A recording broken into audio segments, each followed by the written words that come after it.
안녕하세요. 기출사례 형사소송법을 시작하도록 하겠습니다. 기출사례 형사소송법은 1편이 경정승진, 2편은 경찰 간부 시험 문제입니다. 경정승진과 경찰 간부 시험 문제는 기본적으로 우리가 일반적인 통합사례 강의에서 많이 접하게 됩니다. 그래서 그 통합사례 강의에 모두 다 대부분이 다 포함되어 있고, 사실 경찰 간부에서 경찰 승진 시험 문제를 거의 그대로 갖다 출제된 경우가 있어서 그런 문제들을 빼고는 웬만하면 통합 사례에 소개가 되어 있습니다. 그리고 지금까지는 좀 이런 기출문제 위주로 준비를 하게 되면 시험 준비에 충분하다라고 했던 시절도 많이 있었습니다. 그러나 여러분들이 알다시피 최근 3, 4년간은 도저히 문제 출제가 어디에서 나왔는지, 그런 출전이 어딘지도 모르게 생긴 문제들이 많이 나오고 있습니다. 이것은 바로 교수 출제 문제고요. 경찰 간부의 경우에 있어서는 바로 변호사 특채분들이 출제에 들어가 가지고 사법시험이라든지 변호사 시험 등에서 출제됐던 논점들을 출제를 하게 돼서 어려워지고 있고, 경정시험 역시 바로 교수 출제가 직접 들어가서 상당히 난이도 있는 문제들을 출제하고 있죠. 그러면 교수 출제라고 했을 때 우리가 2010년과 2011년도에 교수 출제를 했었고, 그 다음에 2019년도에 또 교수 출제가 됐어요. 그래서 교수 출제는 언제든지 반복될 수 있는 게 교수 출제고, 한번 교수 출제가 들어가면 이게 출제 은행, 출제했던 방침 이런 쪽에서 상당히 확대가 돼서 반영될 수밖에 없습니다. 그래서 이제 본 강좌는 기본적으로 사법시험, 변호사 시험, 그리고 가끔씩 행시, 5급 공채라고 하죠. 그 다음에 법원 행시, 이런 문제들이 포함이 되어 있고, 특히나 우리 시험에서 수사와 증거에 한정돼서 나오다 보니까 수사와 증거와 관련된 거, 물론 앞뒤로 부수 논점들이 포함되어 있고, 이런 부수 논점들이 우리 시험 출제가 됩니다. 그런데 우리가 일반적으로 사법시험, 변호사시험 강의를 들으면 도저히 어려워서 풀어내지를 못합니다. 이유는 수사와 증거 이외에 우리가 시험에 출제되지 않는 상소라든지 기타 형사소송법 서론이라든지 소송행위, 이런 문제들이 반절 이상이 돼요. 그러다 보니까 이 부분을 뽑아서 공부하기가 너무 어렵습니다. 이 책의 기획의도는 바로 우리 시험에 출제가 되고 있는 영역, 수사와 증거를 중심으로 바로 주관식 기출문제들을, 고등고시 기출문제들을 확인하자라고 하는 거예요. 그래서 일단 경찰 수사권이 독립이 되고 하면은 사실은 경찰 승진 문제라든지 경찰 간부 문제, 이런 것들을 다른 직렬에서 확인하게 됩니다. 그러면 우리 직렬에서 경찰 승진은 아직도 그 유치한 옛날식 문제를 가지고 시험을 보는구나, 이렇게 설명하면 어떻게 써요? 경찰의 위상이 말이 아니겠죠. 그러다 보니까 시험 난이도를 좀 높이고, 그 다음에 주변 고등고시, 그 다음에 최신 판례 위주로 문제를 구성하게 되는 겁니다. 그래서 여러분들이 이 문제를 통해서 우리가, 문제는 뭐냐면 구술이 서말이라도 꿰어야 보배입니다. 이 강의라고 하는 것은 바로 여기에 있는 논점들을 우리 시험에 맞게 얼마나 요약해서 서술하느냐. 실제 여기에 있는 답안을 그대로 다 썼다가는 실제로 답안을 다 완성하지 못합니다. 그래서 제가 요약을 해드릴 거고, 그 다음에 우리 시험에 맞게 서술한 것들이 있고, 그 다음에 학설 같은 경우도 뺄 건 빼고 필수적으로 들어갈 부분 들어가야 되고, 판례도 요약시켜 드릴 거고, 그 다음에 우리 시험에서 나올 때 이 핵심적인 키워드, 포인트, 득점 포인트들을 설명해 드릴 것입니다. 그래서 일단 우리 시험이 다른 시험에서 이상한 문제, 처음 보는 문제는 전부 여기에서 다 출제가 된다. 그래서 이 부분을 하는 거죠. 그리고 이제 여러분들에게 일단 이게 어떤 고난이도, 이제 시험의 원전은 여기에 다 들어가 있다. 특히 사법시험 안에 다 들어가 있습니다. 그 다음에 이제 여기에 대해서 강의라고 하는 것은 이에 대한 이제 대비책, 그리고 이걸 실제 우리 시험에 맞게, 시험에 맞는 정도의 어떤 서술로서 요약하는 것, 서술로 요약하는 것을 기본적으로 강의의 목표로 삼고 있고요. 그 다음에 이제 무엇보다 중요한 게 어떤 수강을 위한 기본적인 마인드죠. 우리가 수강을 할 때 여기에 써 있는 대로 다 쓰겠다라고 생각하면 큰 코 다칩니다. 물론 그 부분은 제가 가이드 해드릴 거고요. 보통 우리가 대부분 많은 논점들이 어떤 승진 전문 서적에 나와 있으면 이 승진 전문 서적에 있는 내용대로 가게 돼요. 가서 그냥 서술을 하면 충분합니다. 그런데 이제 승진 전문 서적이 없는 기타 논점들에 있어서 이 학습을 하고 이 학습을 100% 다 학습하려고 생각하면 안 돼요. 이 학습은 최소한 70% 정도는 서술하자. 이게 바로 고득점의 포인트고, 시험에 갑자기 불이타로 나왔을 때, 어려워졌을 때 내가 고득점을 맞고 합격하는 겁니다. 사실 주관식은 객관식에 비해서 기본적으로 승진시험의 경우에는 50%가 가산이 됩니다. 그래서 실제 주관식 시험은 실제 맞은 점수보다 50%가 올라가서 더 배점이 된다, 이렇게 생각하시면 되겠는데요. 그러면 이런 주관식 점수를 해서 우리가 전혀 다른 사람들이 못 쓰는 논점을 쓰기만 해도 고득점이죠. 못 쓰는 논점을 쓰기만 해도 고득점이다. 그러면 이제 이 수강을 위해서는 기본적으로 통합사례 수강이라고 하는 거, 수강 내지는 학습, 지금까지 나오는 거,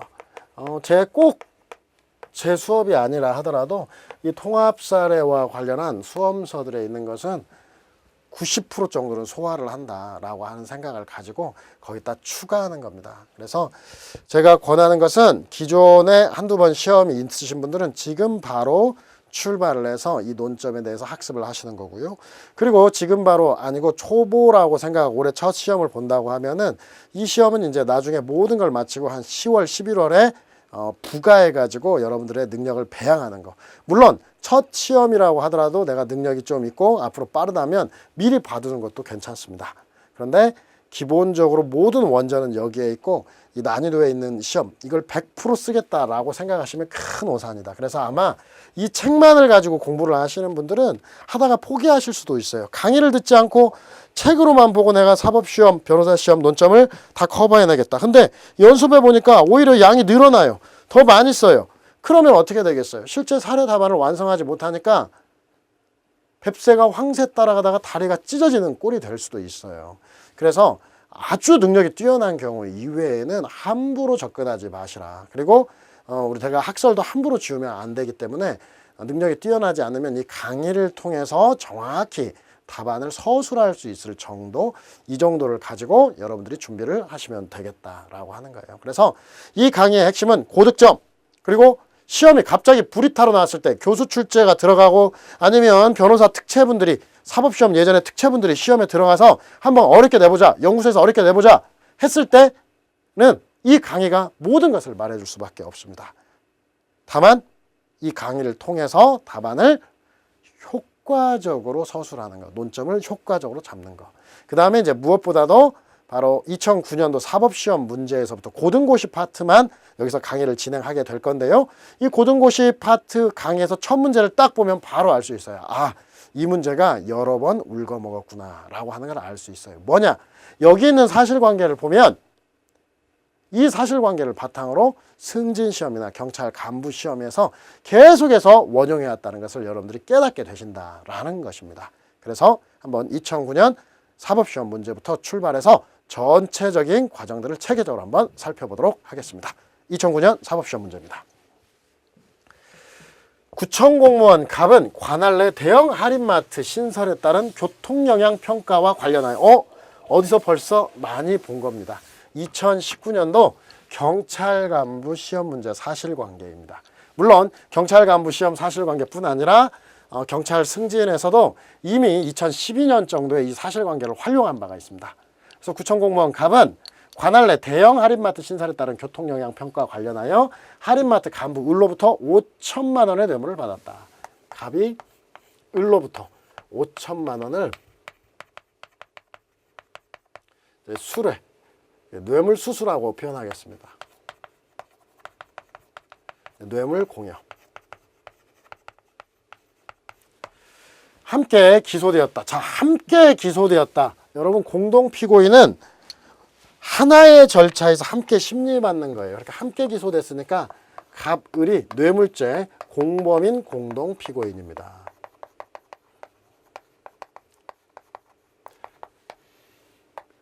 최근에 대항범과 관련해서는 필요적 공범인 대항범은 공소시효에 있어서는 공범이 아니다. 이런 판례를 어디서 들으신 분들이 있어요. 그러다 보니까 이 사람들도 공범 아니냐 이렇게 생각하는데 공소시효 계산만 대항범은 우리 판례가 공소시효에 있어서는 공범이 아니다라고 봅니다. 그러나 이 대항범은 나머지 고소의 주관적 불가분, 증인적 격 등등 나머지 모든 분야에 있어서는 공범에 해당한다라고 하니까 여러분들이 우리가 공소시효 잘 나오지도 않는데 착각하지 마시고 고소의 주관적 불가분의 원칙이라든지 증인적 격 우리 일반적인 논점에서는 공범이다라고 하는 거 꼭 기억을 해주시고요. 한편 마트 신설에 잡음이 있다는 소문을 들은 지역 신문기자 병은 신문기자네요.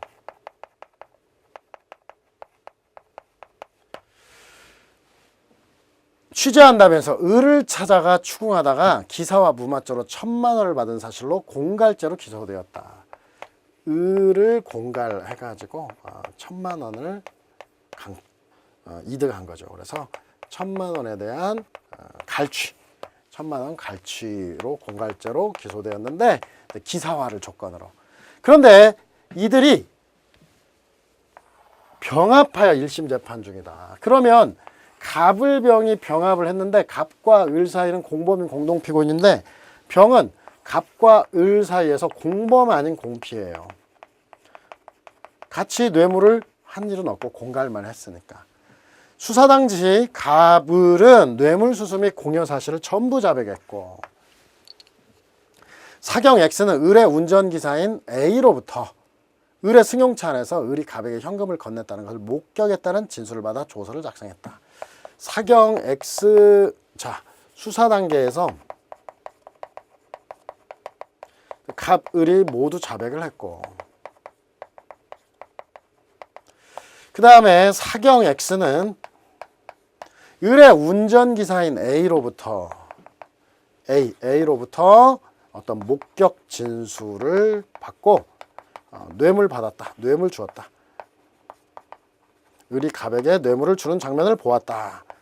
이것을 해서 목격 진술에 대해서 조서를 작성했다. 조사 직후 A는 수사 상황에 부담을 느끼고 필리핀으로 출국해버립니다. 진술조서를 작성했는데 수사 직후 A는 필리핀으로 출국했다.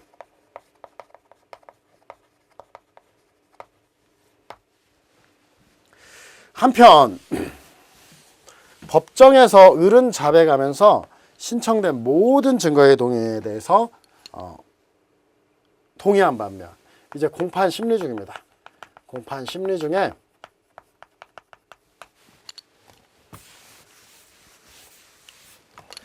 을은 전부 자백을 하고 이제 모두 증거 등용합니다. 반면 갑은 태도를 바꾸어 뇌물수수 사실을 전면 부인하면서 사경 X와 검사가 작성한 갑을에 대한 피신조서 A에 대한 진술조서에 대해서 증거 동의를 하지 않았다. 갑은 전면 부인을 하고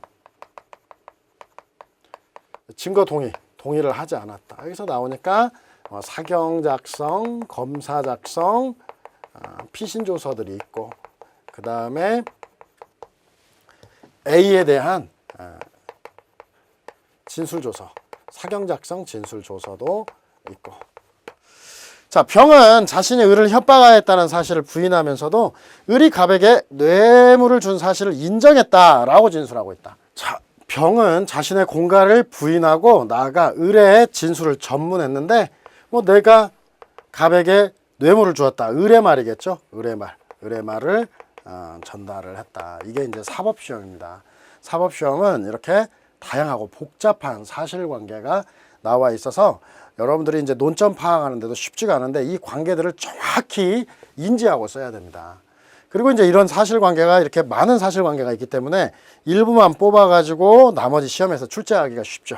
자, 그래서 1번 문제 보면 을에 대한 사법경찰관 및 검사 작성에 피신조서가 갑의 공소사실에 대해서 증거 능력이 있느냐, 아주 중요한 얘기가 나옵니다. 바로 전문 증거에서는 항상 어떤 거, 원본, 자, 을의 진술, 누구의 진술을 누구에게 증거로 쓰는 거냐, 이게 매우 중요합니다. 이걸 잘못 잡으면은 완전 새 잡는 겁니다. 그래서 예를 들면 사경 작성 을에 대한 피신조서, 지금 두 개가 나왔어요. 검사 작성 을에 대한 피신조서, 이게 갑에게 증거로 쓰느냐, 갑에게 어떤 요건하에 증거로 쓸 수 있느냐. 그래서 설문 1번 같은 경우에는 바로 사경 작성, 검사 작성의 피신조서는 뭐 문제점에서 이제 전문 증거인 바 증거 동의가 없는 이상은 항상 똑같아요. 증거 동의가 없는 이상은 기본적으로 갑은 증거 동의 안 했다고 그랬잖아요. 311에서 316조의 요건을 갖추지 못하면 증거로 할 수 없다. 그래서 310조의 일을 잡아놓고 이제 각각 사경 작성 을피신조서와 검사 작성 을피신조서로 나누어서 보면 되는데, 이렇게 사경 작성이든 검사 작성이든 우리가 원래 검사 작성이 기본적으로 좀 더 쉽죠. 그래서 을피신 뭐 어느 쪽부터 써도 상관없어요. 조서와 관련해서. 그러면 결과적으로 을피신 조서는 검사 작성 공범에 대한 조서잖아요. 공범 을피신 조서와 관련해서 우리가 기본적으로 이제 312조 1항설과 312조 4항설 이 두 가지만 서술하면 됩니다. 우리 교재에 보면은 312조 1항에다가 반대신문 기회를 보장하자 이렇게 해서, 사실 312조 4항설하고 똑같은데 이것은 이제 국법상의 논의예요. 그래서 지금은 연역적 논의고 실제로는 이 두 가지 얘기가 나와 있고, 이렇게 검사 작성 공범 피신조서에 대해서는 우리가 기본적으로 잘 알고 있잖아요. 312조 4항. 왜냐하면 바로 국법, 이것은 국법에서 나온 논의고, 국법에서는 검사 피신과 사경 피신, 검사 피신 312조 1항, 사경 피신 312조 2항, 그리고 이것저것 아니면은 이게 다 아니면 313조 1항이어서 요건이 대폭 완화가 됐죠. 그러니까 이렇게 갈 수는 없다. 공범에 대해서 이렇게 요건이 대폭 완화되면 안 되니까 어거지로 312조 1항으로 갔고, 사실 판례는 그냥 312조 1항, 학설은 312조 1항에다가 반대신문 기회 이렇게 해놨었어요. 근데 이제는 312조 4항이 신설해서 그럴 필요성 자체가 없어졌어요. 그래서 312조 4항 신설 피고인 아닌 자로 집어넣고, 아니 물리해석상으로도 312조 1항은 물리상 본인만을 의미하는 게 좀 명확해요. 본인이 실질적 진정성립, 피의자였던 피고인이 자신이 말한 대로 진술한 대로 조서가 기재되어 있다 인정하게 있으니까 본인 걸로 맞다. 그래서 312조 4항으로 가는 거. 312조 4항으로 딱 간 다음에 어떻게? 적실특 반대신문을 써주면 되죠. 이런 요건이다. 자, 그 다음에 검사 작성 했으니까 이제 사경 작성, 이번에는 공범 을에 대한 피신조서. 이와 관련해서도 312조 3항설 사경 작성 피신조서를 적용하자. 아니다. 지금은 검사 또는 사법경찰관의 피고인 아닌 자의 진술을 기재한 조서에 대해서 나오고, 우리 판례는 어떻게? 312조 3항설이죠. 그래서 판례 키워드 다시 한번 정리할 텐데, 312조 3항은 검사위의 수사위관이 작성한, 즉 사경이 작성한 공범 관계에 있는 다른 피고인이나 피의자, 이렇게 해서 관계에 있는 다른 피고인이나 피의자에 대한 피신조서를 당해 피고인에게 사용할 경우에도 사용된다 해서 공범 피신에도 적용되고, 우리가 312 여전히 법이 바뀌었음에도 불구하고 사경 작성 공범 피신 조서를 312조 3항으로 가는 이유가 있다. 뭐냐면 갑 을이 있는데 사경이 갑 피신 만들고 사경이 을 피신 만들었는데 둘 다 부인해요. 근데 만약에 312조 4항설을 취한다면 돌려쳐버린다는 거죠. 갑의 것은 을한테, 을의 것은 갑한테. 사실 어떤 분들은 잠깐 착각하는 게 있어요. 사경 작성 피신 조서는 적 내용 인정이고, 사경 작성, 그러니까 312조 3항은 적 내용 인정이고, 312조 4항은 적실특 반대신문. 요건이 4개니까 훨씬 더 강한 거 아니냐 생각하는데 아니에요. 사경 작성 피신 조서는 위수종보다 강합니다. 왜? 그냥 거짓이다. 내용 한마디면 엄격한 증명자료로 절대적으로 배제돼 버리기 때문에 이 부분이 어마어마하게 강한 거죠. 그래서 내용을 부인했는데 돌려쳐버리는 것을 칠 수 있기 때문에 이걸 막기 위해서 내용이 부인된 사경 작성 피신 조서가 공범에게 적용되는 걸 막자. 그래서 312조 사망이고, 이런 분들이 계세요. 312조 사망을 적용하면서 공범 피신에 대해서, 사경 작성 공범 피신에 대해서 제가 답안지를 보니까 당해 피고인이 내용을 인정해야 된다, 원진술자가 내용을 인정해야 된다, 이렇게 얘기하는데, 야, 이건 참 깜짝 놀랐어요. 이것은 2008년 이전에도 소개를 안 해줘도 되는 학설이었어요. 2008년 이전에도 극소수설들이었고 2008년 이후에는 전혀 이거 주장이 안 돼요. 지금은 312조 사망설이라면 당연히 당해 피고인이 내용을 인정해야 된다는 견해예요. 이 견해는 10년도 더 지났는데, 그리고 학계에서 최근 논문에는 아예 거론도 안 되고 교과서도 거론이 안 되는데 이걸 찾아 쓰시는 분들 보면 제가 놀랍습니다. 그런데 우리가 알아야 돼요. 경찰 쪽 수험서에 쓰여 있지만 이거 부끄러운 일입니다. 사실 교수 출제가 들어가면 교수분들이 이걸 딱 읽어보면 어이가 없는 거예요. 그래서 이걸 쓰는 사람들은 이거 뭐 실력이 없다라고 그냥 아무것도 점수가 없는 거예요. 바로 경찰이 경찰만의 법학을 하면 안 돼요. 경찰은 대한민국 형사소송 실무의 95% 이상을 담당하는 최정예 요원이고 가장 똑똑하고 가장 현실을 잘 알고 있어요. 이게 말도 안 되는 거라는 것도 아는데 글로써 공부를 하다 보니까 이상한 생각을 하는 거예요. 그래서 경찰 최고의 자존심을 가지고 있고 최고의 우리 실무 에이스들인 경찰로서는 주장되지 않는 것, 현실과 동떨어진 것들을 답안에 쓸 이유가 전혀 없습니다. 그래서 앞으로는 여러분들이 혹시 원진술자가 내용을 인정해야 된다, 이런 책을 보면 그냥 다 지워버리고 이것만 쓰시면 돼요. 당해 피고인이 내용을 인정한다 라고 하는 게, 그래서 당해 피고인 갑이 내용을 인정한다 라는 거예요. 나머지는 점수가 아예 없어요. 오히려 교수님들이 들어가면, 혹은 변호사들 출신들이 들어가시면 이 부분에 대해서 좀 심정적으로 마이너스를 할 수가 있다.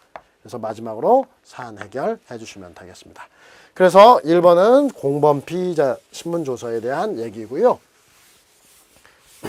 자, 이것은 우리가 많이 준비를 해놨기 때문에 뭐 변호사 시험이든 사법 시험이든 뭐 승진 시험이든 뭐 별 차이가 없겠네 하고 갈 수 있어요. 자, 설문 2번으로 보겠습니다. 자, 설문 2번은 의뢰 법정 진술과 의뢰 뇌물 공여 사실 시인에 대한 병의 법정 진술이 갑의 공소 사실에 대해서 증거 능력이 있느냐. 자, 의뢰 법정 진술이 갑에게, 의뢰 법정 진술. 자, 의뢰 법정 진술이 갑에게 증거.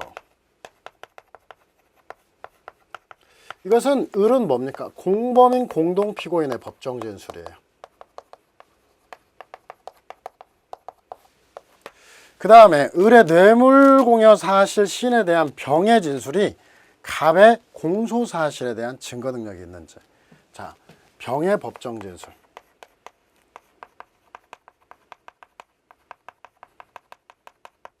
병의 법정 진술인데 누구 얘기냐면 의뢰 말, 의뢰 진술을 전문하는 거. 이게 이제 갑에게 증거 능력이 있느냐. 사실 이 문제는 어마어마하게 많은 논점을 두고 있는데 여기 딱 제가 동그라미를 쳐놨는데 배점이 10점이에요. 사실 을은 공범인 공동피고인, 병은 공범 아닌 공동피고인이에요. 그래서 이 부분에 대해서는 문제를 내면은 이 한 문제로 30점, 40점, 50점까지 다 낼 수가 있는 문제입니다. 그런데 딱 잘 나와서 10점만 냈어요. 그러면 기본적으로 여러분들이 알아두실 것은 이 공범인 공동피고인, 공동피고인의 법정 진술이 증거 능력이 있느냐 이렇게 물어보면은 많은 책에서 이 공동피고인의 증인 적격을 먼저 쓰고, 그다음 증인 적격을 쓴 다음에 법정 진술의 증거 능력 이렇게 쓰는데, 일단 이 증인 적격은 부수적인 논점입니다. 증인 적격이 있느냐 없느냐는 변론으로 하고, 그 선서 없이 이루어진 법정 진술이 증거 능력이 있느냐 혹은 선서가 필요하느냐, 이 얘기는 후발적으로 나오는 얘기예요. 그런데 이제 다만 여기는 설명하는 거기 때문에 원론적으로 증인적격부터 다 썼어요. 그러나 실전 시험에 가면은 실전에는 공범인 공동피고인의 법정 진술의 증거 능력, 실전 이게 5점 들어가는 거고, 병의 법정 진술에서 공범 아닌 공동피고인으로서 증인적격이 있다, 증인이 된다 해가지고 이 병의 법정 진술은 일단 병의 선서 플러스 을의 진술을 전문하는 것, 갑에 대해서. 이것은 무엇입니까? 바로 피고인 아닌 병이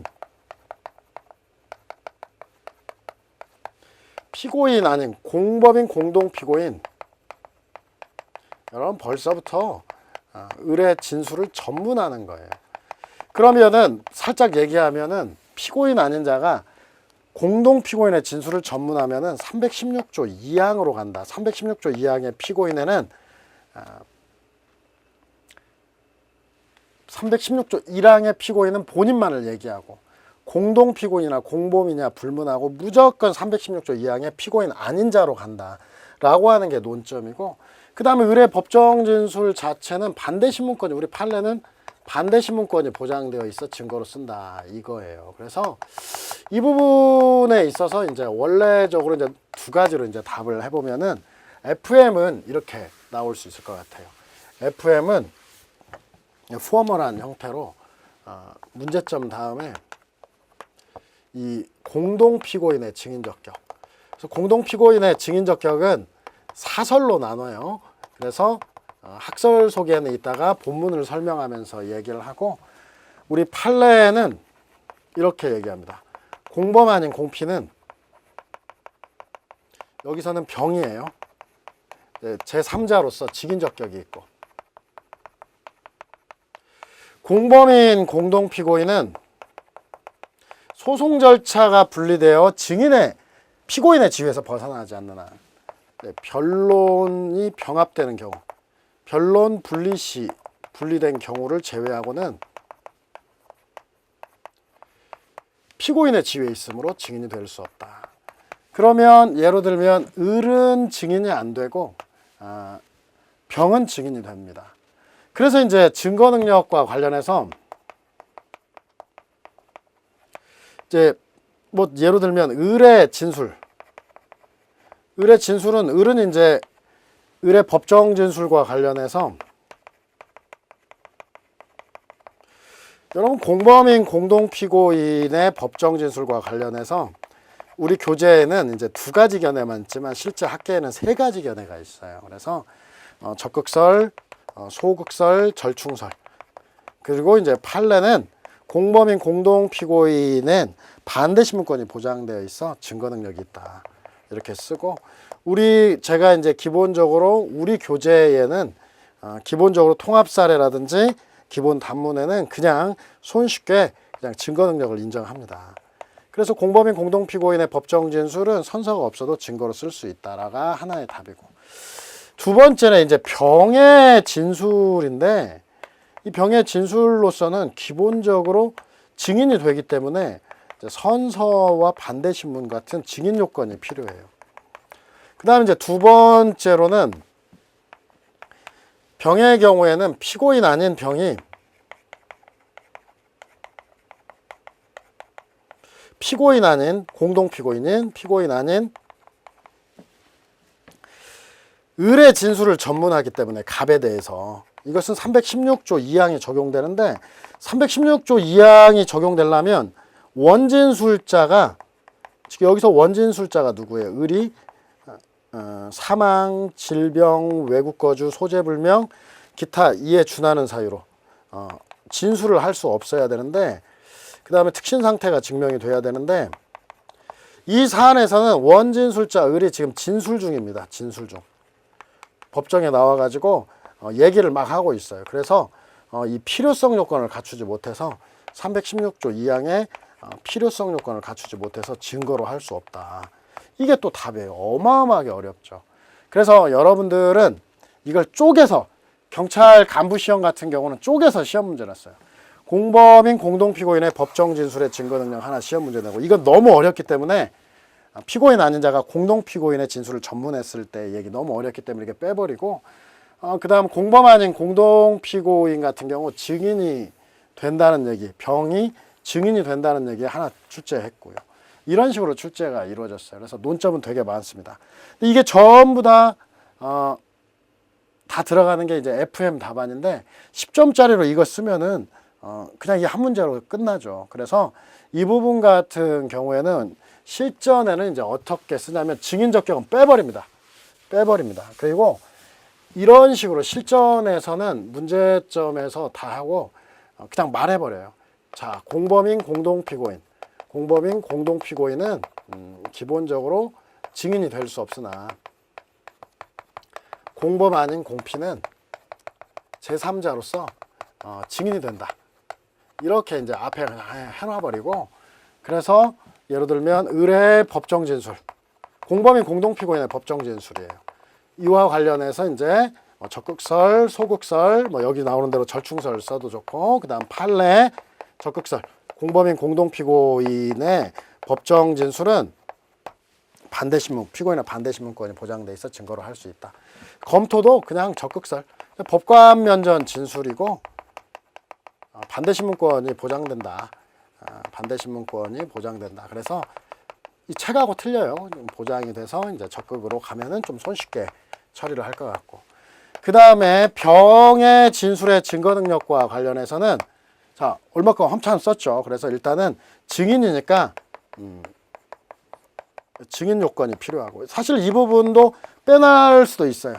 선서하고 반대신문. 그 다음 이제 두 번째로는 316조 1항의 피고인은 본인만을 의미하고, 그래서 공범인 공동피고인 의뢰 진술은 316조 2항으로 가야 된다. 그리고 이제 세 번째 316조 2항을 적용했는데 원진술자 을이 사망질병, 외국거주, 소절명 그 밖에 이에 준하는 사유로 진술할 수 없어야 되는데 진술 중이기 때문에 필요성 요건을 갖추지 못해가지고 증거로 할 수 없다. 이런 식으로 잡는 거예요. 그래서 의뢰 진술은 증거로 쓰고 병의 진술은 증거로 못 쓰고 이런 정도로 해서 처리를 하시면 충분하겠습니다. 자, 설문 3으로 가겠습니다. 공판 검사는 X, 사경 X를 증인으로 신청했고 X는 A가 을에게 갑에게 뇌물을 주는 것을 보았다라고 진술해서 이를 조서로 작성했으며 갑도 을로부터 5천만 원을 받았다고 진술하였고 이를 조서로 작성하였다라고 증언했습니다. X의 증언 및 A에 대한 진술 조서가 갑의 공소사실에 대해서 증거 능력이 있느냐. 이거 어렵죠. 자, 다시 한번 X가 이제 사경 X가 나왔다.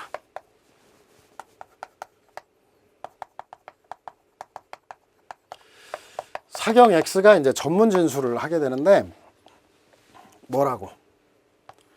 자, A의 진술을 조서로 작성했어요. 조서로 작성했는데 A는 비서였죠. 비서. 그 A는 운전기사가 을이 갑에게 뇌물을 주는 것을 보았다. 자, 을이 뇌물 주었다. 이렇게 말하는 A의 진술을 조서로 작성했는데 결과적으로 작성했고 그 다음에 또 X가 또 뭐라고 했냐. 갑도 을로부터 5천만 원을 받았다. 또 갑의 진술 5천만 원 받았다.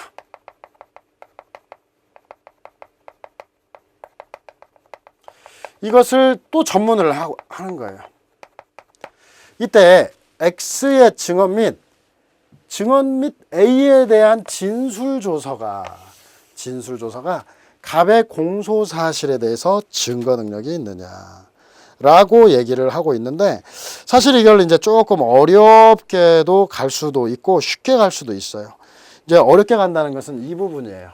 A의 진술을 전문하는데 A가 을이 갑에게 뇌물을 주었다라고 해서 조서로 해서 이를 작성했다라고 했는데 사실 이제 A가 한 얘기가 조금 여러 가지가 있어요. 그래서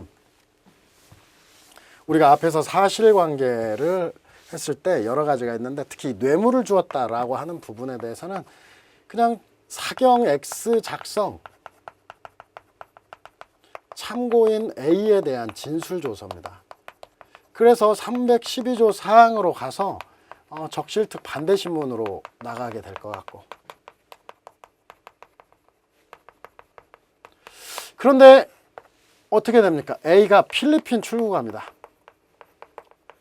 필리핀에 출국했으면 기본적으로 영상 녹화되었다는 게 없으니까 실질적 진정 성립이나 반대신문이 안 됐을 거라 이 말이죠. 그러면 기본적으로 어떻게 314조로 가야 될 것 같죠. 그래서 314조의 필요성과 신용성 요건이 있어야 되는데, 뭐 신용성 요건은 어쩔 수가 없고, 이 필요성 요건과 관련해서 우리 판례가 이제 사실관계가 없는데 사망질병, 외국거주, 소재불명 그 밖에 이에 준하는 사유로 진술을 할 수 없다라고 얘기를 하는데, 이 부분과 관련해 가지고 기본적으로 바로 검사가 314조는 항상 기본적으로 필요성 요건, 사실관계가 명확하지 않으면 외국 출국 외국 거주는 포함이 되지만 어느 정도의 외국 거주인가가 명확하지 않아요. 그래서 검사가 가능하고도 충분한 노력을 다했음에도 부득이 법정 출석이 불가능했다는 점을 입증해야 된다. 이런 식으로 이제 하나 얘기가 나오고요. 그 다음 이제 신용성, 이제 특신 상태는 314조 뭐 구태여 반대신문을 통한 검증을 거치지 않아도 진술의 임의성과 신빙성을 담보할 구체적이고 외부적인 정황이다. 이렇게 얘기를 할 수 있으니까 이제 그 부분에 대해서 또 서술을 해주면 되겠습니다. 자, 이렇게 해서 일단 얘기하고, 이제 두 번째에 나오는 게 갑의 진술을 전문했을 때, X는 A가 을이 갑에게 뇌물을 주는 것을 보았다고 진술의 이를 조서로 작성했고, 또한 갑도 을로부터 5천만 원을 받았다고 진술하였고 이를 조서로 작성했다라고 증언하였습니다. 일단 X가 증언하는 거. 그 다음에 A에 대한 진술조서. 사경 X의 증언은 지금 보니까 다시 한번 읽어보니까 A가 뭐라고 했다.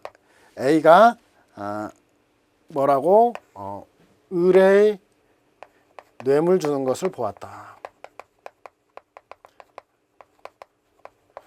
이 말도 전문을 했어요. 조서로도 썼지만 이것을 조서로도 작성했고 전문도 했어요. 법정에서. 그 다음에 두 번째 갑의 진술. 이것도 이제 전문을 하고 있어요. 이것에 대해서 이제 갑의 공소 사실에 대해서 증거 능력이 있느냐라고 하면은 이 부분과 관련해 가지고는 먼저 얘기를 하는 게 조사자 증언 얘기부터 해야 될 거 아니에요. 그래서 조사자 증언에 대한 얘기를 먼저 한번 서술을 해주고, 그래서 기본적으로 이제 조사자 증언 여러분들이 이제 딱 쓰게 되면 조사자인 X의 증언과 관련해서 316조가 이제 명문으로 도입을 했다는 거. 그리고 이제 이 취지는 우리 시험이기 때문에 공판 중심주의 이외에 어떤 경찰 목소리를 반영하기 위해서 나왔다라고 얘기를 하는 거죠. 그래서 기본적으로 이제 나오게 되면은 이 부분은 이제 답안지가 사실 15점인데 어마어마하죠. 그러니까 조서도 나오고 A의 진술을 전문하기도 하고 갑의 진술을 전문하기도 하고. 그래서 갑의 공소 사실과 관련해서 첫 번째 A의 진술을 전문하는 거. 이것은 316조 2항으로 가야 되겠죠. 피고인 아닌 X가 피고인 아닌 A의 진술을 전문한 경우. 그래서 316조 2항으로 가는데 똑같아요. 314조하고 똑같이 가능하고도 충분한 필요성과 신용성으로 가야 되는데, 가능하고도 충분한 노력을 다했음에도 불구하고 법정 출석을 하지 못했다는 점. 그 다음 특신 상태를 증명해야 되고. 그 다음 두 번째로 갑의 진술을 전문하게 되면은 그럼 316조 1항으로 가겠죠. 이 316조 1항으로 가서 특신 상태를 증명해야 되고, 이 특신 상태가 있는지 없는지에 대한 판단은 좀 명확하지는 않아요. 그래서 이 부분에 대한 설명을 여러분들이 좀 해주시면, 특신 상태에 대한 얘기를 해주시면 좋을 것 같습니다. 자, 그 다음에 이제 나오는 게, 이것도 그러니까 설문 3으로도 벌써 나오는 게, 여러분들이 문제 보면은 토 나올 것 같을 정도로 나오겠어요. 근데 이런 사례를 많이 보면은 여러분들이 우리 시험에서 이건 50점이 아니라 100점짜리로도 만들 수 있죠. 그래서 참고인 진술조서에 대한 부분도 해외로 도주해서 하나의 논점이 있고, 이것만으로도 15점 우리는 나오는데, 근데 사람의 말을 두 가지를 전문했다. 그러면 이게 이제 조사자 증언에 대한 얘기를 먼저 하나 쓰고, 조사자 증언에서 이 한 명, 두 명, 이거 한 20점으로 나올 수 있을 것 같아요. 우리 시험에서는 이게 15점짜리가 한 35점인데 논점이 이렇게 많다는 거예요. 그럼 이 한 문제를 여러분들이 끙끙 앓고 독파를 하다 보면은 결과적으로는 어떻게 돼요? 벌써 이제 4번 하기도 전에 1번에서는 사경 작성 공범 피신, 검사 작성 공범 피신, 이게 두 개 합치면 15에서 20점. 여기는 이제 증인 적격, 공범인 공동피고인, 공범 아닌 공동피고인의 증인 적격, 각각의 경우 15점, 15점, 뭐 10점, 10점 해도 20점. 그 다음에 316조 2항 10점, 30점. 여기에서는 금방 해보니까 25점이나 30점짜리가 또 됐어요. 자, 이제 설문 4로 가겠습니다. 설문 4, 을이 병에게 협박당하자 A에게 만일에 대비하라고 지시를 했고, A는 을을 따라가 병에게 1,000만 원을 전달하는 장면을 휴대전화로 몰래 촬영했다. 이미 제출했다. 휴대전화가 공갈 사실을 입증하기 위해서 제시될 경우, 동영상은 병의 공소 사실에 대해서 증거 능력이 있느냐. 이것도 10점이에요, 10점. 여러분들 항상 이 동영상은 사인 촬영 동영상. 두 가지 논점을 가지고 있습니다. 첫 번째, 이것은 연속사진이에요. 그래서 연속사진이니까 특히나 음성이 수록이 되면 말이 안 나와 있어도 음성 수록 시 통비법 위반입니다.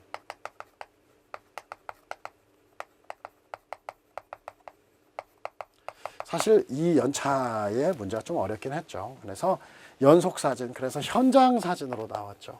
이 현장사진은 두 가지가 있어요. 사인의 위수중, 사인이 위법하게 찍었느냐라고 하는 부분. 그 다음에 바로 현장사진, 전문 법칙이 적용되느냐.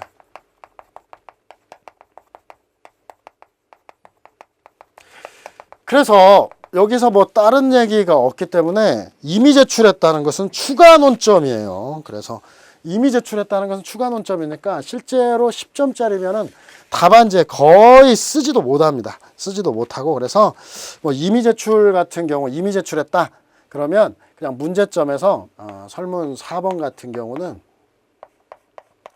문제점에서 뭐 이미 제출에는 특별히 문제가 없고 제출에는 문제가 없다. 특별히 문제 없다. 이 정도만 서술해야 돼요. 여기서 이미 제출과 관련해서 우리가 이제 준비한 거 소유자, 소지자, 보관자 얘기도 하고 엄격히 해석해야 된다. 그 다음에 뭐 제출의 임의성은 검사가 합리적 의심 없는 정도로 입증해야 된다. 이 얘기를 쓰면은 벌써 논점이 날아가 버립니다. 그래서 원래대로는 이제 이미 제출까지 쓴다면 이것도 20점짜리 문제가 되겠죠. 그래서 두 번째로 해서 뭐 순서는 상관이 없는데 어떤 현장 사진에 대한 법리.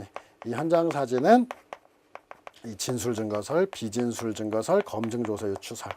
그리고 우리 판례는 공갈 목적 나체 사진 촬영 사건에서 비진술 증거설과 비슷하게 특별한 촬영 일자와, 그러니까 사실은 하나의 사건이에요. 공갈 목적 나체 사진 촬영 사건에서 촬영 일자를 제외한 부분에 대해서는 특별히 전문 법칙을 거론하지 않고 증거 능력을 인정했다는 점에서 비진술 증거설과 유사하고, 우리는 항상 검증 조서, 피사체의 존재 자체가 문제가 되니까 존재 자체가 문제에 대해서 비진술 증거이다. 그러나 어떻게 조작 편집의 우려, 조작 편집이라고 하는 것을 통제하기 위해서는 검증조서를 유추해야 된다. 이런 식으로 이제 나오고, 여기다가 이제 플러스 알파 사법시험 같으면 무조건 필수 서술 1점이라도 더 맞아야 되니까 어떻게 바로 규칙 134조의 8에 따라서 재생시청이라고 하는 어떤 증거조사까지 해야 된다. 근데 우리 시험에서는 여기까지 가기에 무리일 수도 있어요. 그리고 이제 세 번째가 이제 사인의 위수중 논의와 관련해서 사인의 위수중 이렇게 쓰면 되고, 긍정설과 부정설, 절충설이 있는데, 절충설도 사실은 원래는 두 개로 더 나눠지는데 우리가 절충설에서 이제 이의경량설, 비교경량설, 이의경량설 하나만 소개시켜줘도 되고, 그 다음에 여기도 똑같이 간통현장 나체사진 촬영 사건에서 사인의 사생활 영역에 관계된 증거가 근거의 제출이 곧바로 금지되는 것이라고 볼 수 없고, 법원으로서는 효과적인 형사소추, 형사소송에서 진실발견이라는 공익과 비고요 형량해서 결정한다. 이렇게 해서 이의경량설을 취하고 있고, 우리도 여기서 이의경량설로 가면 돼요. 그래서 어떤 기본권 보호 의무가 있기 때문에 사적 영역에 개입이 당연히 가능하고, 그러나 지나치게 개입하는 건 타당하지 못한다. 그래서 이의경량을 해주고, 이의경량상 여기서 설명을 보니까 공갈에 대한 부분, 이런 부분이 있고, 사인이 피해를 협박을 당했다. 이 사람이 뇌물을 준 건 이제 별도로 하고, 이런 협박을 당했다. 이런 점에 강조를 하고, 지금까지 우리 판례가 사인의 위수중에 대해서 비교 형량설을 취하지만 비교 형량의 결과 증거 능력이 없다라고 본 사례가 없어요. 그래서 여러분들은 이의경량을 통해서 이제 증거로 쓰는 방향으로 사안 적용을 해서 마무리를 해서 검증조서가 유추가 되고, 그래서 검증조서가 유추가 되고, 항상 검증조서 유추설은 313조 이랑 이 얘기를 하지 않겠고 작성자의 진정성립만 나오면 돼요. 진정성립이 증거능력 요건이고, 이렇게 공판장에 나오고 여기에다가 더불어서 증거조사를 거친다면, 재생시청이라는 증거조사를 거친다면 증거로 쓸 수 있다. 이렇게 마무리가 됩니다. 사실 가장 시험에 많이 나온 문제가 2009년 사법시험이에요. 근데 2009년 사법시험이 승진이나 경찰 간부 시험에서 이렇게 내지를 못해요. 왜? 이렇게 내면 지금까지 관례대로 보면은 120, 30점, 많게는 150점까지 문제예요. 그래서 여기서 관련된 논점을 다 뽑아서 낼 수 있다는 걸 먼저 인지하시고, 이 논점에 대해서는 우리가 충분히 하나하나 준비를 해요. 특히나 설문 2번이라든지 설문 3번은 너무 어려운 논점이에요. 너무 복잡한 논점이죠. 그래도 복잡한 논점이라고 해도 우리의 대비는 이렇게 나왔을 때는 이렇게 요약해서 쓴다고 하지만, 실전에는 FM대로 이것도 논점일 수 있고 이것도 논점일 수 있고 이것도 논점일 수 있다는 걸 정확히 알아두시는 거. 이 한 문제만 해도 증거의 반절은 이미 독파한다라고 하면 얼마나 좋은 문제이겠어요. 그러나 우리가 일반적으로 접근하면은 처음 초심자가 이 문제를 접근하면 하기 싫을 거예요. 아마 아유 문제 버려버리자, 아이고 이거 나는 안 하겠다 얘기하지만, 공부를 한 사람은 이 한 문제를 독파하는 것만큼 효율적인 게 없어요. 몇 문제만 가지고 가도 전체적인 내용을 다 알 수 있는 게 바로 이게 고등고시 문제입니다. 한번 1번부터 다시 보면서 여러분들에게 다시 대시금 설명을 다시 드리고, 뭘 정리해 둘 것인가, 실제 이 부분이 나오면 어느 정도 답안을 서술해야 될 것인가 다시 한번 정확히 살펴보도록 하겠습니다. 자, 설문 1과 관련해서 공동피고인 을에 대한 검사 및 사경 작성 피신조서는 증거 동의가 없는 이상 312조 1항 또는 312조 3항이나 사항의 요건을 갖추지 못하면 증거로 할 수 없다. 그냥 가볍게 썼어요. 그리고 이런 구조가 딱 나오면은 전문 증거 동의가 없는 이상 그냥 여기서 312조 1, 2, 3, 4항, 1, 3, 4항 요건을 갖추지 못하면 증거를 할 수 없다. 이것만 봐도 벌써 인상의 50%는 먹고 들어간다는 거죠. 그래서 공동피고인 을, 공범인 공동피고인이죠. 정확히 다 표현하자면은. 자, 그래서 문제점에다가 항상 전문 증거,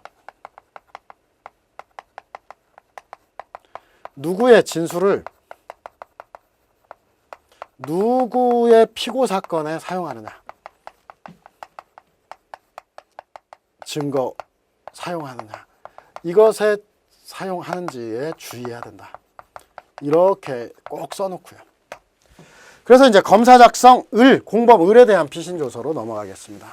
검사 작성 공범 을 피신조서는 공동 피고인도 312조 1항의 피고인에 또는 피의자에 해당하므로 312조 1항 2항은 빼도 따라 증거 능력이 인정된다는 견해.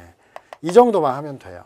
그래서 이것은 이제 종래 옛날에 주장돼 있었던 견해고, 지금은 이 견해는 그냥 이렇게 예전에 312조 사항이 없었던 시절에 불가피하게 했던 견해다. 그 이상 이하도 안 나와요. 그리고 이제 이설 같은 경우는 이제 아예 서술을 하지 않아도, 지금은 이제 최근에는 사라진 견해. 그리고 이것은 이제 과거의 통설적인 입장이죠. 자, 그 다음에 이제 3설을 바로 해서 이게 이제 312조 사항설이라고 바로 하면 돼요. 1설은 312조 1항설에서 312조 1항은 자신에 대한 피신 조서만 2008년 1월 1일 개정법화에서는 312조 사항으로 가자. 그리고 검토는 바로 아주 더 간단하게 312조 1항은 어떻게? 물리상 그냥 피고인 자신만, 피고인 자신의 피신 조서만을 의미하고,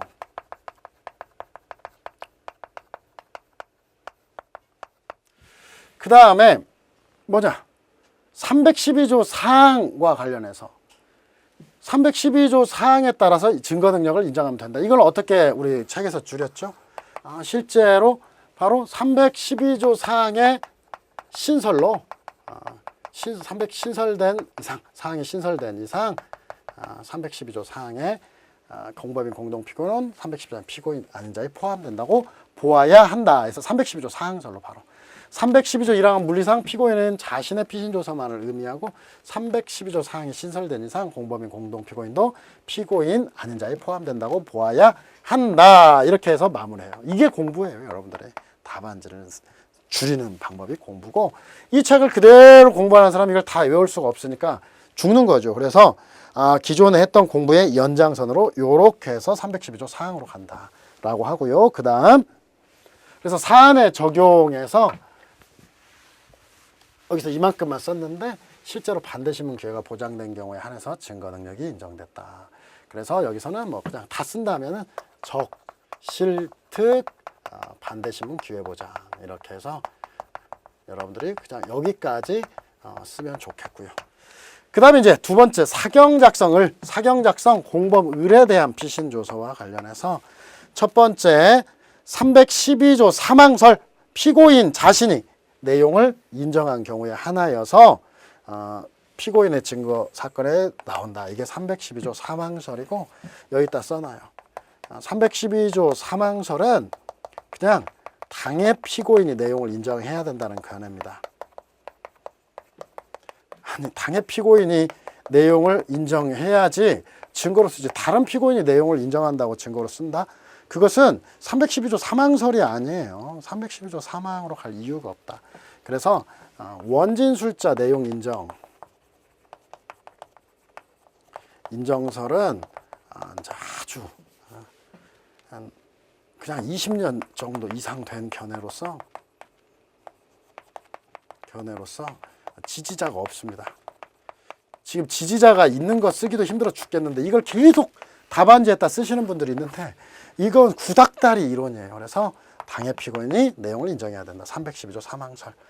자, 그 다음에 302설, 312조 사항설입니다.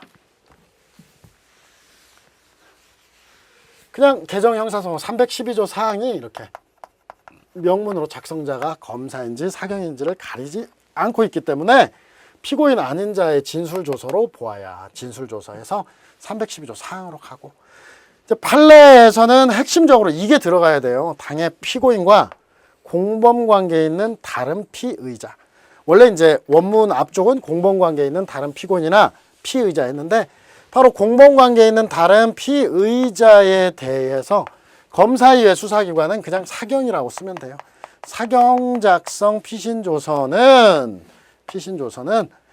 그 피의자의 법정 진술에 의해서 성립이 진정이 인정되는 등 312조 요건을 갖춘 경우라도, 이건 딱 빼도, 그 다음에 당의 피고인이 피신조서는 그냥 312조, 원래는 이제 312조 사망이 적용된다는 입장 되므로 당해 피고인이 내용을 부인한 이상 증거로 사용할 수 없다. 이런 정도. 그래서 당해 피고인과 공범 관계에 있는 다른 피의자에 대한 사경 작성 피신 조서는 312조 3항이 적용되므로 당해 피고인이 내용을 부인한 이상 증거로 할 수 없다. 이렇게 처리를 하시고요. 검토 312조 사항설에 의하면 무슨 얘기? 바로 312조 사항설에 의하면 내용이 부인된 피신조사라도 사경작성 피신조사라도 공범자에게는 312조 사항에 따라서 갖추면 증거로 사용될 수 있다. 즉 공범자에게 전용 가능성, 전용될 우려 있으므로 이렇게 해서 312조 사항설에 따르면 내용이 부인된 사경작성 피신조사라도 공범자에게 전용될 우려가 있으므로 있으므로 부당하다. 그래서 있으므로 이는 그냥 312조 뒤에 있는 얘기를 사망의 입법 취지를 잠탈한다. 이렇게. 이건 우리가 준비한 대로 나오죠. 그래서 312조 사망설이 타당하다. 그래서 312조 사망설에 따라서 당해 피고인 갑이 내용을 부인한 이상 증거로 할 수 없다. 이렇게 하면 돼요. 그래서 여기 있는 것을 좀 더 요약을 해봤고요. 이제 설문 2로 가겠습니다.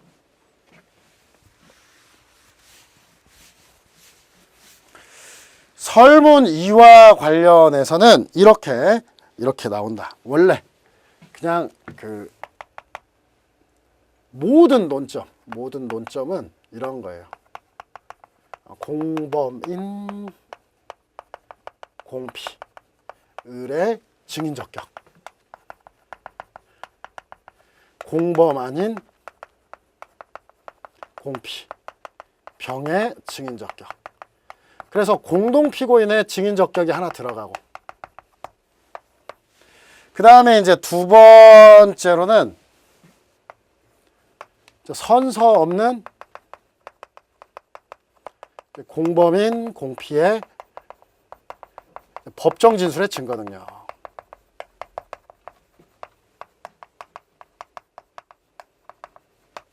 공범인 공동피고인의 법정 진술의 증거 능력.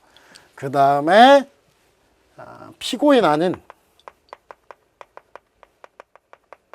병이 피고인 아닌 공동피고인, 공동피고인 을의 진술 전문시 316조 2항이 적용이 되고, 나아가 원진술자인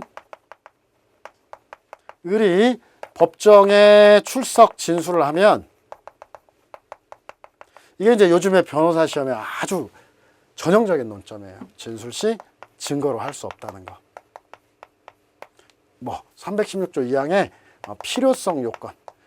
진술을 요하는 자가 사망질병, 외국거주, 소재불명 그 밖에 이해를 준하는 사유로 진술을 할 수 없어서 필요성 요건을 결여돼 가지고 증거로 할 수 없다라고 하는 게 하나의 논점이에요. 그리고 공동피고인의 진술은 316조 2항으로 간다는 것도 하나의 논점이에요. 그래서 얼마든지 다 낼 수 있는데, 여러분들이 만약 이게 모든 요점 이렇게 돼 있고 다 설명이 돼 있는데, 이렇게 실전에서 만약에 10점, 우리는 이것도 10점으로 못 내요. 여러분들한테는 20점 내도 마찬가지, 한 15점까지는 확실해요. 그러면 무엇만 쓰냐?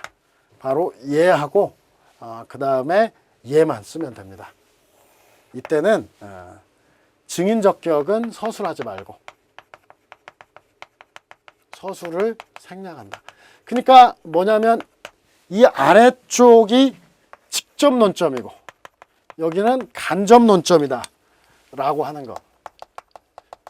제가 여기 책 각주에도 표현했는데 이 부분은 어쩔 수 없어요. 근데 우리 시험에서는 출제자들이 이걸 냈어요. 이 증인적격에 대해서 설명하고, 그 다음에 법정진술의 증거능력 따로따로, 이게 10점, 15점 해서 따로따로 시험을 냈어요. 이것까지 다 물어보지도 못하고. 그러니까 얼마든지 변형될 수 있는 4가지 논점을 10점, 15점으로 다 나눠낼 수도 있다. 이렇게 여러분들이 인식을 하시면 이 한 문제로서 사례 몇 개를 독파하는 것이 되겠죠. 자, 그래서 자, FM대로 이제 설명을 해놨어요. 공범인 공동피고인, 병은 공범 아닌 공동피고인이다. 그래서 을병의 법정 진술은 공동피고인이 증인이 될 수 있느냐, 그 법정 진술이 증거 능력이 될 수 있느냐, 공범인 공동피고인의 법정 진술이 증거 능력이 될 수 있느냐, 이렇게 나왔다. 그래서 공동피고인의 증인 적격과 관련해서 제가 각주했다 해놨어요. 그러니까 배점이 적으면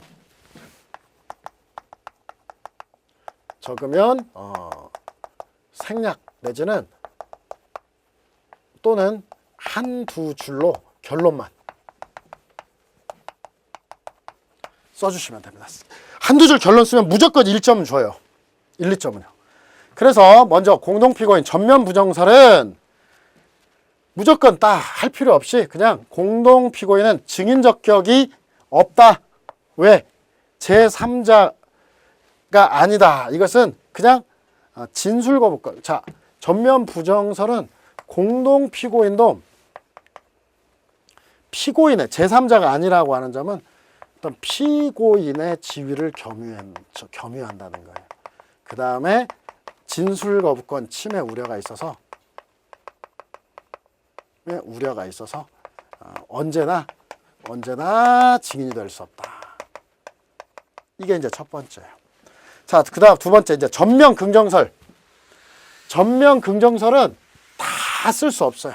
다 쓸 수 없고 어떻게 상호간의 제3자, 다른 공동피고인에 대해서 제3자, 상호간의 제3자이니까 언제나 증인이 된다. 이렇게 이제 가는 거고요. 자, 그 다음에 절충일설 제3설인데 뭐 일설, 절충일설, 절충이설은 그냥 왔다 갔다 해도 상관이 없죠. 그래서 이렇게 공범인 공동피고인은 증인 적격이 없다. 공범인 공동피고인은 한 일이 공통되는 거 아니냐. 그러니까 증인 적격이 없다. 그러나 공범 아닌 공동피고인은 증인 적격이 있다는 견해. 이런 정도로만 딱 하면 되고요. 그 다음에 이제 절충이서는 공범 아닌 공동피고인은 증인 적격이 인정. 이거 판례요, 판례. 공범인 공동피고인은 이렇게 변론을 분리하지 않는 한 증인 적격이 없다. 이 얘기는 변론이 병합이 돼 있다. 그렇지, 공동피고인이면은 증인이 안 되지만 변론을 분리한다. 분리 시 사건을 나누는 거예요. 갑과 을에서 재판정에서 자, 상호 간의 변론을 분리하겠습니다. 이렇게 변론 분리를 선언을 하고 이제부터는 피고인 갑만 여기서 피고인이고 을은 제3자입니다. 이렇게 얘기를 해줘요. 이렇게 변론 분리 시에는 증인이 된다라는 입장이고.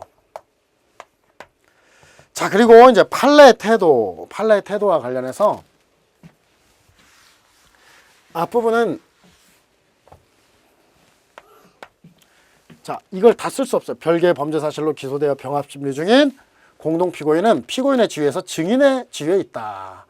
이렇게 하는데 이걸 다 쓸 수는 없고, 자, 그래서 피고인과 별개의 사실로 기소되어 병합 심리 중인 공동피고인. 이것은 그냥 공범 아닌 공동피고인은 이렇게 줄여버리고,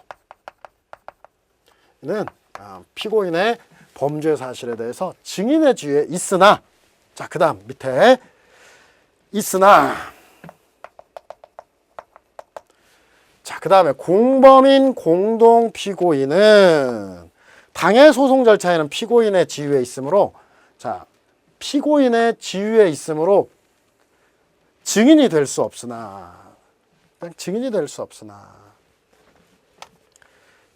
다른 공동피고인에 대한 공소사실의 증인이 될 수 없으나, 피고인의 지위에 있으므로 증인이 될 수 없으나, 소송 절차가 분리되어 피고인의 지위에서 벗어나게 되면 증인이 될 수 있다라고 얘기하는 거예요. 이런 정도로 줄이면 돼요. 공범인 공동피고인은 피고인의 지위에 있으므로 증인이 될 수 없으나 소송 절차가 분리되어 피고인의 지위를 벗어나면 증인이 될 수 있다. 이렇게 했고, 자, 검토와 관련해서 여러분들이 웬만해가지고는 여기 있는 거 판례대로, 검토는 판례대로 해주시는 게 유리합니다. 그래서 또 판례를 잘 알아야 되죠. 그래서 여기 맞고서 같이 실질적 이해관계가 없는 여기서는 공범 아닌 공동피고인은 그냥 제3자일 뿐이므로 증인이 된다. 반면 공범인 공동피고인은 진술 거부권이 침해될 수 있는 바 기본적으로 원칙적으로 증인이 되지 못하나. 여러분들이 밑에 있는 모든 것들을 다 할 수는 없어요. 공범 간의 무분별한 책임 전가의 불합리를 제재하기 위해 어떻게 판례와 같이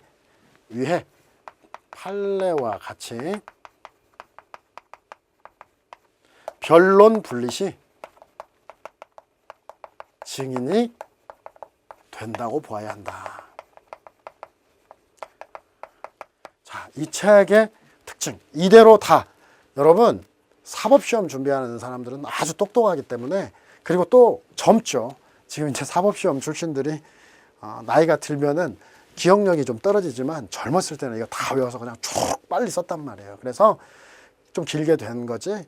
그리고 사법시험에서 또 요약해줘요. 그런데 이제 교수님들이 요약된 책들을 싫어합니다. 그 책에 그런 표현들을. 그래서 이렇게 길게 써놓고 제가 요약해 주는 거예요. 그래서 여러분들이 이것을 판례대로 어떻게 쓰냐. 공범 아닌 공동피고인은 제3자이니까 증인이 될 수 있으나 공범인 공동피고인은 진술거부권이 침해되므로 원칙적으로 증인이 될 수 없다. 그러나 공범 간의 무분별한 책임 전가를 제재하기 위해서는 변론 분리 시 증인이 된다고 봐야 한다. 이렇게 처리를 해놓고요. 그래서 이 절충설에 따라서 일단 여기는 다 공동피고인이니까 이 공동피고인이라는 용어 자체가 변론 병합을 의미합니다. 그래서 을은 증인이 될 수 없지만 공범 아닌 공동피고인 병은 증인이 될 수 있다. 여기까지 쓰는 것은 점수가 아주 클 때 쓴다는 거죠. 그리고 우리는 실전에서는 이 정도 판례에 따라 실전에서는 뭐 판례에 의하면 이런 정도로 써서 마무리할 수도 있어야 됩니다. 자, 그 다음 넘어가서 본격적으로 15점 이내면 이것만 쓴다는 거죠.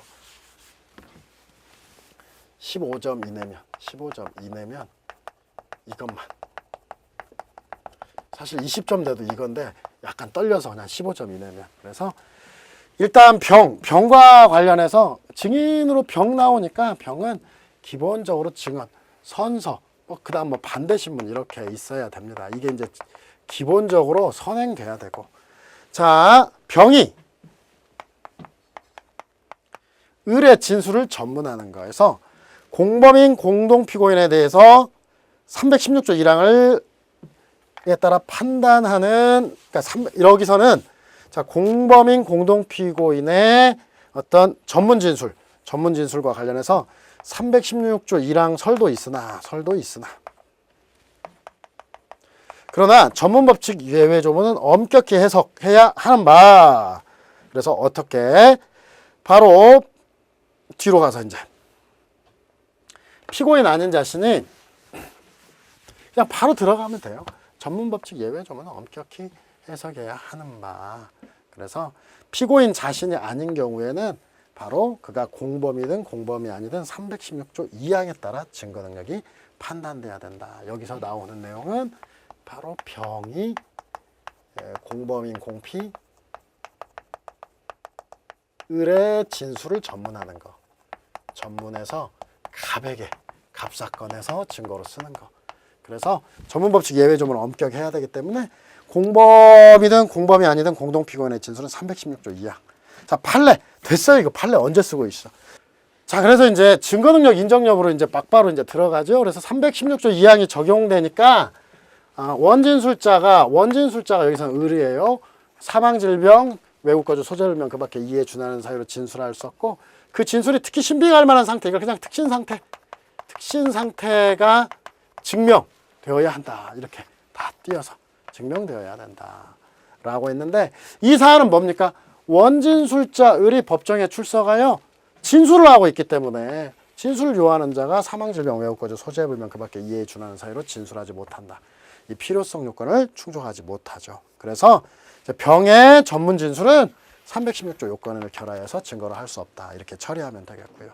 자, 그 다음 내려가서 공범인 공동피고인의 경우 여기서 나오는 것은 공범인 공동피고인 을의 법정 진술, 선서 없는 법정 진술을 갑에게 사용이 가능하냐, 이런 문제이고, 학설은 자, 공동피고인의 진술은 법관면전 진술이기 때문에 그냥 언제나 증거 능력이 인정된다. 두 번째, 공범인 공동피고인에 대해서 반대 신문권을 행사하기 곤란하므로 그냥 피고인의 공소사실에 대해서 증거로 할 수 없다는 소극설, 이렇게 바로 나누고, 세 번째는 이게 이제 절충설이고, 사실은 학계의 다수설은 이 세 번째인데, 피고인의 반대 신문권의 중요성에 비추어서 공판정에서 자백한 공동피고인에 대해서 자, 피고인이 실제로 충분히 반대 신문을 했거나 반대 신문의 기회가 있는 경우 한해서 증거 능력을 인정하자는 절충설, 이게 학계 다수설인데, 참고로 이 삼설과 일설은 이것에 대해서 학계는 판례는 일설, 다수설은 삼설, 이렇게 설명을 해요. 반면에 대법원은 일설, 삼설과 삼설은 같은 견해, 이렇게 얘기해요. 즉 우리는 이미 반대 신문을 다 행사했는지 보고 증거 능력을 인정하고 있어, 지금까지. 근데 왜 자꾸 학계에서는 우리는 그냥 공범인 공동피고인의 법정 진술을 무조건 증거로 쓴다고 이렇게 얘기하지, 이렇게 반론을 하는 정도고, 학계에서 볼 때는 야, 니네 말만 그렇게 하지 실제 반대 신문권 행사하는 거 제대로 보지도 않던데, 이렇게 얘기하고 있어요. 근데 아무튼 그런 정도 때문에 약간의 관점의 차이가 있지, 일설과 삼설을 이제 구분을 이렇게 해줄 수 있다. 그리고 판례만 잘 쓰면 돼요. 그래서 판례는 공범인 공동피고인의 법정 진술은 피고인의 반대 신문권이 보장되어 있어, 그냥 있어, 독립한 증거 능력이 있다라고 해서 적극설까지, 여기는 안 써도 좋아요. 실제 반대 신문권 행사했는지는 문제 삼고 있지 않다라고 하고, 이 검토는 다수설인 절충설을 해놨어요. 근데 우리는 그냥 어떤 법관 면전 진술이고, 진술로서 반대 신문권도 보장되니까 뭐 자신에게도 유죄의 증거를 쓰고 신문권도 보장되므로 뭐 적극설이 타당하다, 좀 쉽게 가시죠. 그래서 적극설이 타당하면 증거로 쓰죠. 사안 적용도, 사안 적용도 이렇게 증거로 쓰는 방향으로 처리를 하면 되겠습니다. 자, 그 다음으로 이제 문제로 넘어가겠습니다. 설문이 엄청 힘든 문제였습니다.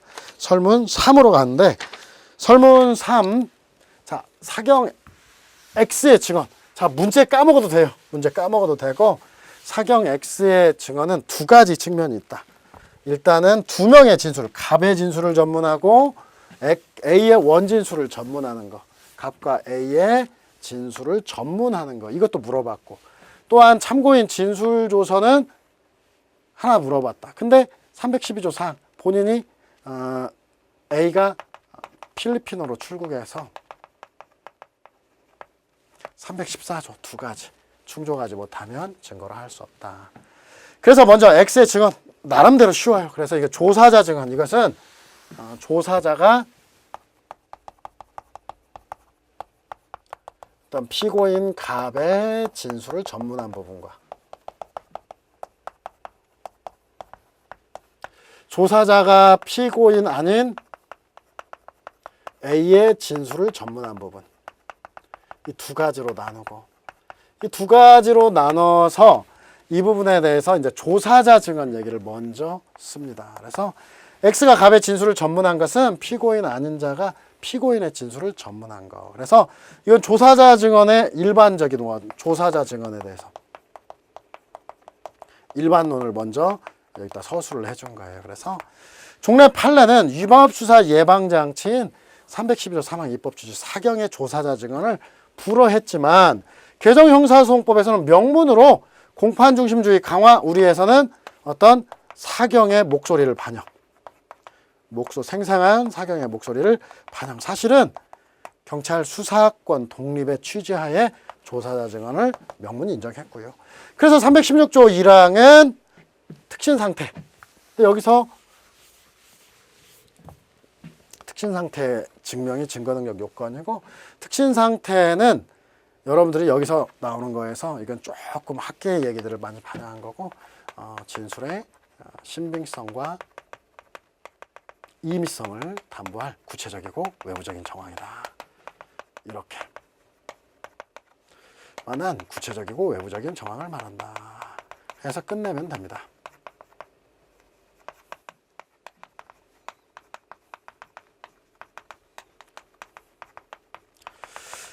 그리고 설문에서는 뭐 판단하기 어렵고요. 그래서 특신 상태가 증명되었을 것을 전제로 증거로 할 수 있다. 자, 그 다음으로 가서 A의 진술을 전문한 부분에 있어서는 바로 피고인 아닌 자의 진술을 전문하고 있다. 316조 2항이고, 바로 조사자 증언도 마찬가지로 하는 것은 316조 1항과 똑같고요. 넘어가서 316조 2항과 관련해서 이제 원래는 이제 여러분들은 조문을 그냥 쭉 쓰고 외국 거주 이런 거 할 필요도 없이 진술을 요할 자가 외국에 있는 것으로 부족하고, 그를 공판정에 출석시켜 진술할 모든 수사를 강구하는 등 이 부분 가능하고도 상당한 수단을 다하더라도 법정 출석하기 없는 사정이 있어야 하고, 이것을 검사가 입증해야 된다라고 하고요. 그 다음 특신 상태는 그냥 항상 진술의 신용성과 임의성을 담보할 구체적이고 외부적인 정황, 이 정도 서술을 하면 되고요.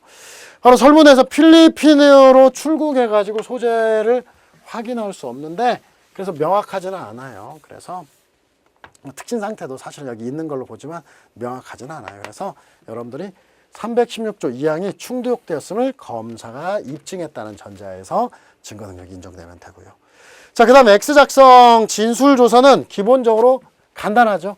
피고인 아닌 자, 이건 이제 너무 좀 익숙해졌어요. 그래서 사경작성 진술조서 312조 사항으로 먼저 가야 된다. 그래서 312조 사항 적실특 반대신문, 그래서 서술해 주고요. 적법한 절차 방식에 따라 작성, 그 다음에 실질적 진정 성립이 증명, 일단 반대신문 기회보장, 반대신문, 그 다음에 특신상태 증명까지. 그래서 설문에서 A가 출석하지 않고 있기 때문에 다른 건 몰라도 반대신문 자체가 안 됩니다. 312조 사항 못 가고요. 그 다음으로 넘어가서 그럼 314조. 그래서 314조는 이제 여기서 조문을 한번 써봤어요. 진술을 요하는 자가 사망질병, 외국거주, 수절병 그 밖에 이해 준하는 사유로 진술할 수 없을 때 증거로 할 수 있는데, 이와 관련해서 바로 이제 플러스 이제 특신 상태는 있겠죠. 근데 이제 앞에서 여기서 서술할 때는 이 필요성 요건에 대한 얘기를 했고요. 일단은 312조 사항이 문제되는데 앞에 써가지고 316조 2항과 요건은 이제 동일하고, 그래서 316조 2항에 대해서 앞에 이 사람이 가능하고도 충분한 노력을 다했음에도 법정 출석이 불가능하였다는 걸 검사가 입증해야 된다 했죠. 그래서 A의 소환이 불가피하게 불가능하고 A의 진술이 특신 상태에 있다는 것을 검사가 증명된 경우에 한해서 증거로 쓸 수 있다. 이렇게 마무리하면 되겠고요. 자, 그 다음에 이제 설문 4로 가겠습니다. 설문 4는 그나마 이제 조금 이제 편하게 되겠죠. 바로 현장 사진. A가 병이 1,000만 원을 전달하는 현장을 촬영한 부분, 전문 법칙이 적용되는지 문제되고, 수집 과정. 이것은 이제 현장 사진의 증거 능력과 여러분들은 현장 사진의 증거 능력, 그 다음에 사인의 위수중, 두 가지가 논점이 될 겁니다.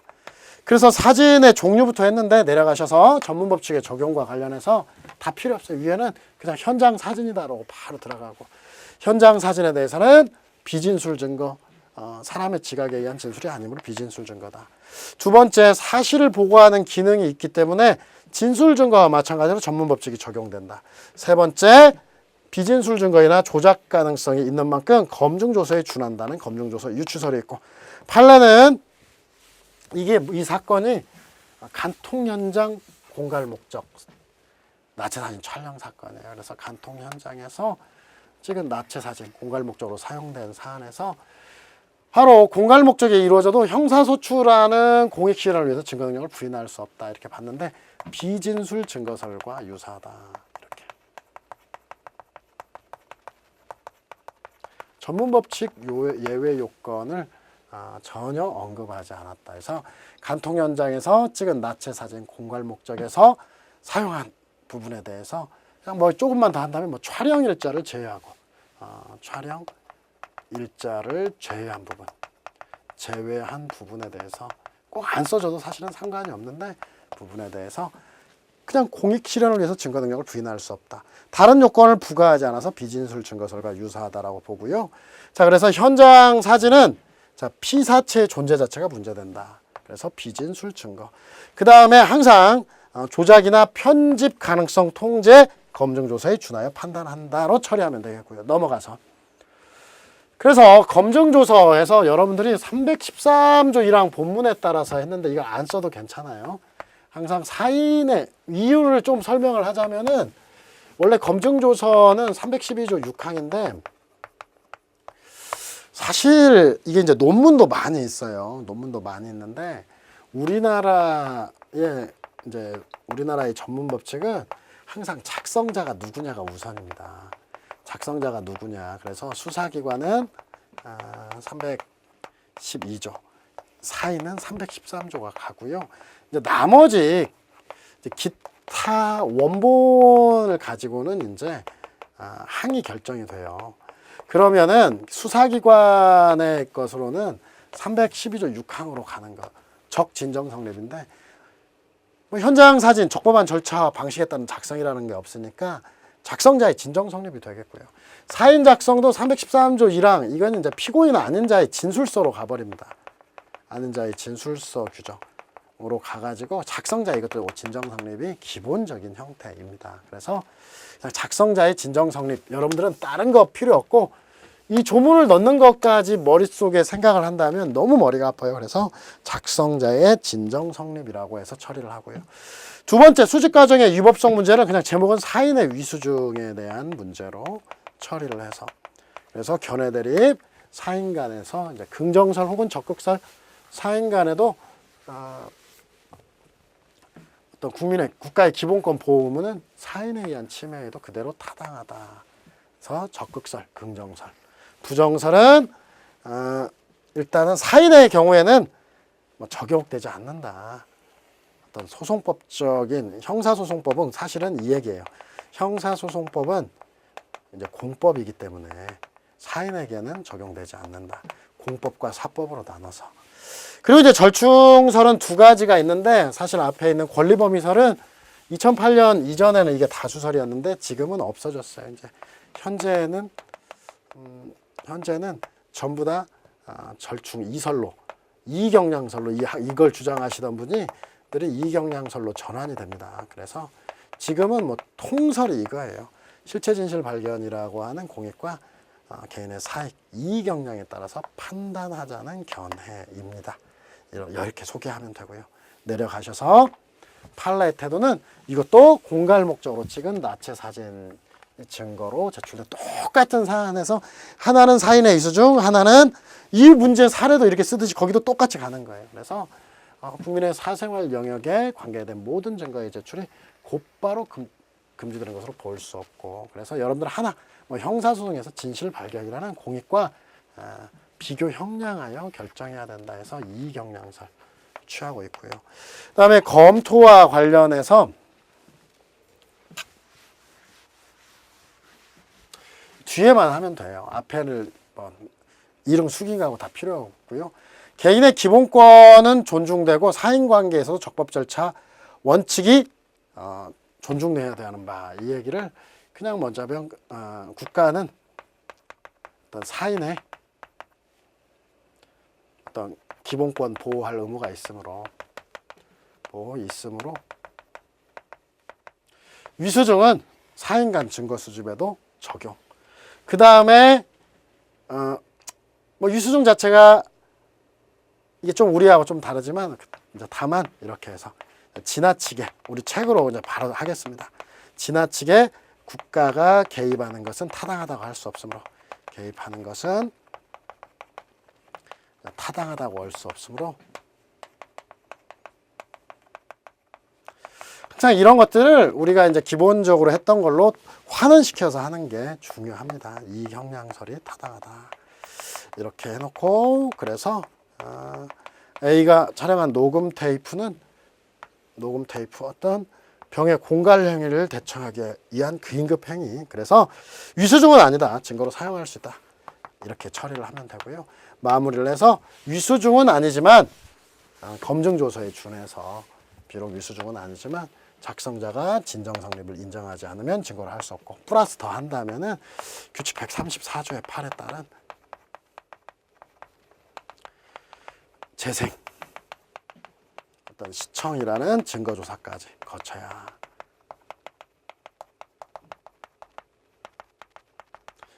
채택 가능하다. 사실 10점인데 여기까지 어떻게 쓰겠어요. 근데 이제 여러분들이 이것은 추가된 내용입니다. 어떠셨습니까? 사실 한 문제를 살펴보는데 이렇게 많은 시간이 됐지만 사실은 이 회에 2009년 사법시험 문제가 좀 어려웠던 것은 사실입니다. 그런데 이제 나머지 논점들은 좀 쉬워져요. 근데 우리가 분명히 알아둘 것은 이 사법시험이든 뭐든 국가 사법시험과 변호사시험은 한 문제를 알면 그와 관련돼서 파생된 여러 가지 논점들을 다 알아요. 그래서 여기서 어떤 문제를 똑같이는 절대 안 냅니다. 잘라서 내는 거예요. 잘라서 내도 이 한 문제 가지고 두 번, 세 번 계속 나와요. 그러니까 또 사실관계를 가지고 여기서 논점을 이거 뽑으면 한 번 나오고 다음에 거의 비슷한 사실관계로 이거 뽑으면 또 나오고 이거 뽑으면 또 나오고 이 한 문제로 세 번, 네 번을 우려먹어도 문제가 다른 문제라는 거예요. 그래서 이 사례와 관련된 것을 우리가 한 문제를 알아두면은 우리 사례 한 4문제, 5문제 알아두는 것과 똑같은 효과를 가지고 있다라고 하는 점. 이게 사법시험의 특수성이죠. 그런데 이걸 초심자가 딱 보면 공부하기 싫어요. 그래서 여러분들에게 좀 숙달된 분들이 이 강의를 듣고 이걸로 해서 완벽하게 그리고 불이타도 없고 그 다음에 여기서 보면 뭐 불이타 예상 문제 할 것 없이 전부 다 걸러낼 수 있는 이런 장점은 있다라고 하는 거죠. 이렇게 설명을 가름하면서 본 강좌를 마치도록 하겠습니다. 감사합니다.